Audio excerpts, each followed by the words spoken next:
Il est 23h05 et nous accueillons maintenant Catherine sur l'antenne d'Europe 1. Bonsoir Catherine. Bonsoir Olivier.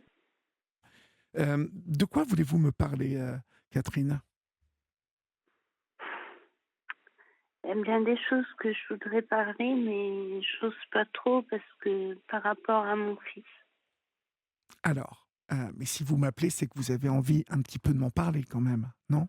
Oui, Mais oui. je tiens à dire, parce que quand j'étais petite, j'ai demandé à ma maman comment on faisait les enfants. D'accord. Et, son, et elle m'a dit, tu sais, c'est Dieu qui les dessine. Et je lui ai dit, mais quand il y a des enfants qui naissent anormaux, elle m'a dit, c'est Dieu qui a raté son dessin. Et elle m'a pas du tout expliqué comment se faisaient les enfants. Et elle est partie malheureusement à 48 ans d'une crise cardiaque. Et moi, j'avais 13 ans et demi. Mhm. Et de là, je connaissais rien du tout à la sexualité. Et quand je me donnais à quelqu'un, je pensais que cette personne m'aimait vraiment, or que c'était pas vrai. Et je tiens à dire aux jeunes et aux femmes, surtout, surtout ne vous donnez jamais à un homme avant 1 mois ou 2 mois. Eh oui. Il faut qu'il attende, parce que sinon vous êtes traité comme je sais pas quoi, et ça n'a pas été mon cas. Alors, qu'est-ce qui s'est passé pour vous, Catherine? Dites-moi. Vous, à quel âge, en fait, tout ça se passe? Déjà, comme je vous ai dit, à 14 ans, j'ai été victime d'un viol buccal. Un viol buccal, d'accord. Et la plus grosse erreur de ma vie, c'est Jean-Jacques. Et je me suis donnée à lui la première fois, et parce que je l'aimais et je l'aime encore énormément. Et ce qu'il y a, c'est que il m'a pris pour ce que je n'étais pas. Et C'est-à-dire, il vous a pris pour ce que vous n'étiez pas, c'est-à-dire? ben, pour lui, j'étais qu'une passade. Oui. Et ça, je ne le savais pas.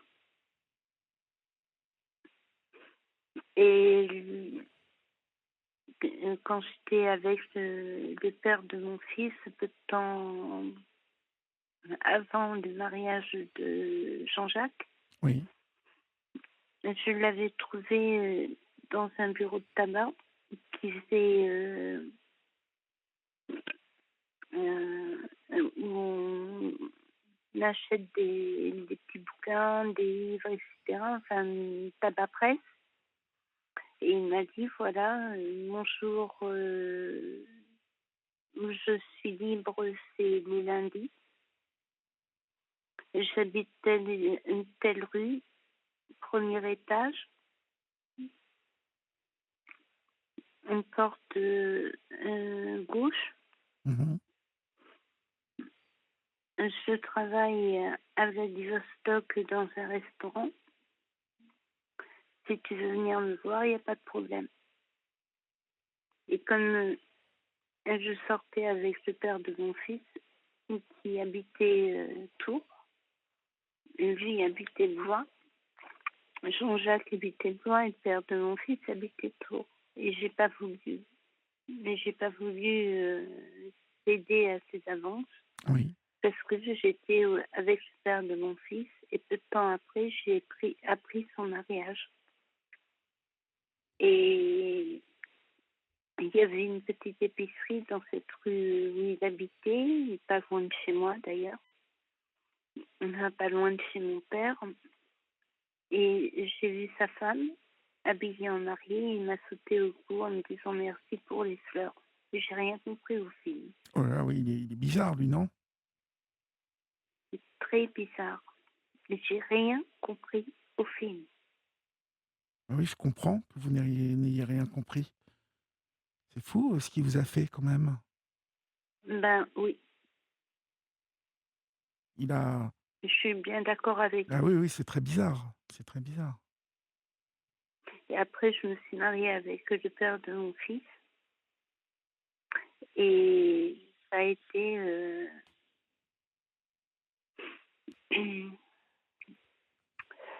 ben, disons que, bon, il y a eu des bons moments, bien sûr, mais c'était vraiment pas ça, quoi. Parce que Mais vraiment, vous étiez encore un peu amoureux, amoureuse euh, d'autres garçons? puis il n'y avait pas eu que ça. Si c'est que ça, bon, ça aurait passé largement. Mais ce que j'ai subi, c'est pas possible, quoi. J'ose pas trop en parler par rapport à mon fils parce que je veux pas le mettre contre son père. Mais plusieurs fois, je lui ai dit d'aller voir quelqu'un. Plusieurs fois, je lui ai dit d'arrêter. Il continuait. Mmh. Euh, J'en ai parlé d'ailleurs à Florian. Et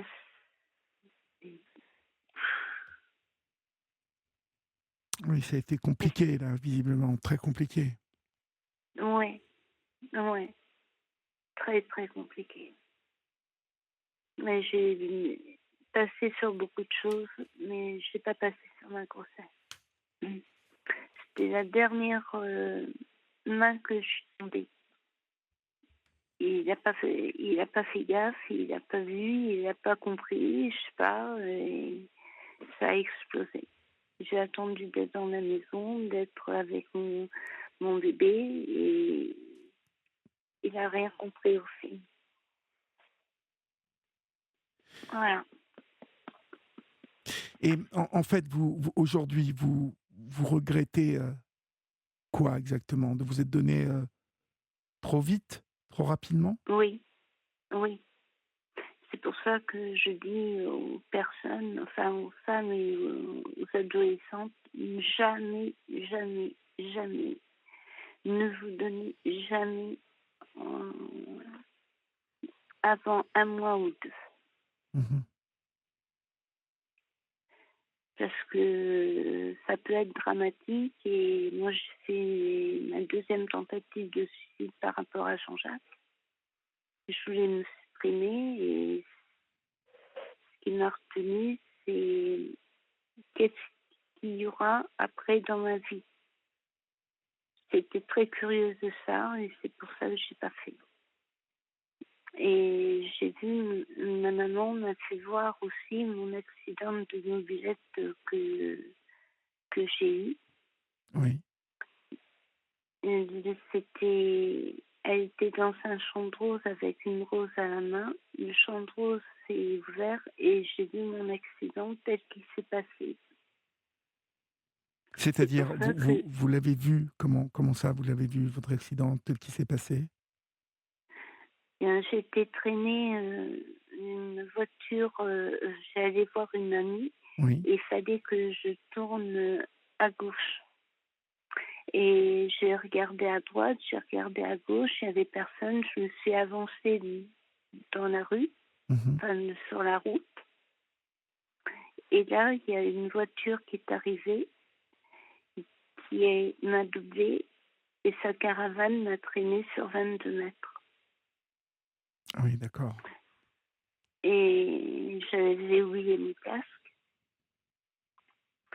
Et ensuite, je me suis réveillée sur une pelouse où il y avait des pompiers qui m'ont emmenée à l'hôpital. Je me suis dit, je leur ai dit, je vais me faire hospitaliser par mon père. Ils m'ont dit non, tu risques rien. Et quand j'ai vu mon père blanc comme un linge, j'ai pas compris pourquoi. Il m'a dit, je te engueulerai pas parce que c'est pas de ta faute. Et quand j'ai vu mes vêtements, j'ai compris. Heureusement, j'avais mon blouson de moto, il était déchiré du haut de la colonne jusqu'en bas. Si je l'avais pas eu, je crois que je serais Oui, restée oui, oui, paralysée. oui. Et peu de temps avant la mort de mon père, c'était en mois de janvier 96, j'ai vu mon père décéder. Pendant 3 mois, j'étais hyper électrique. Et le 17 mars, j'avais arrêté pendant 17 ans de fumer. Et le 17 mars, je prends une cigarette dans la salle de bain, j'étais en train de fumer, j'ai dit Catherine, si ton père était là, il t'engueulerait. Et à 2 heures de l'après-midi, j'apprenais son décès. D'accord. Et après, j'ai senti à Clénor, quand j'avais avec mon fils, parce que mon fils avait 8 ans, moi je dormais avec lui dans mon lit parce qu'il n'y avait pas autre chose.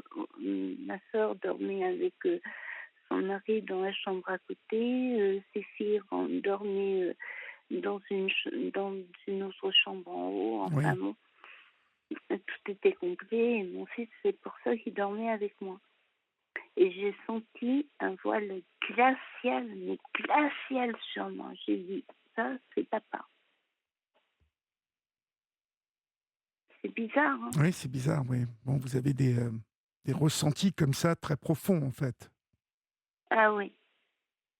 Et le jour où que je me suis fait expulser, j'ai fait un rêve. J'étais en train de monter un pan de montagne bétonné. Il y avait la montagne, la route goudronnée et le précipice. Et j'étais sur la route goudronnée, j'en pouvais plus, j'étais courbée en deux. Et à ce moment-là, il y a une lumière mais blanche, mais je peux pas la décrire tellement qu'elle était magnifique, qui me tendait les bras en me disant viens vers moi, viens vers moi, viens vers moi. Et après, j'ai eu un appartement et les déménageurs qui devaient me déménager m'ont carrément fait fourbon la veille de mon déménagement. Et pourquoi cela? Parce que soi-disant que l'ascenseur est trop petit. Et j'étais au 11e étage. Mhm. Donc il a fallu que je contacte la SEM pour avoir un délai un peu plus prolongé. Ils m'ont donné 48 heures pour retrouver un déménageur. Vous voyez le truc? Oui. Et j'ai réussi en 48 heures à trouver un déménageur. Et ils resteront toujours dans mon cœur parce que vraiment, c'est des personnes extra. Je les ai peut-être un peu harcelés parce que pour leur demander si vraiment ils venaient et tout, parce que j'étais traumatisée des déménageurs qui devaient déménager et qui ne l'ont pas fait, quoi. Mhm. Et résultat, j'ai pu déménager, aller chez le père de mon fils récupérer des affaires et revenir dans mon appartement où je suis actuellement.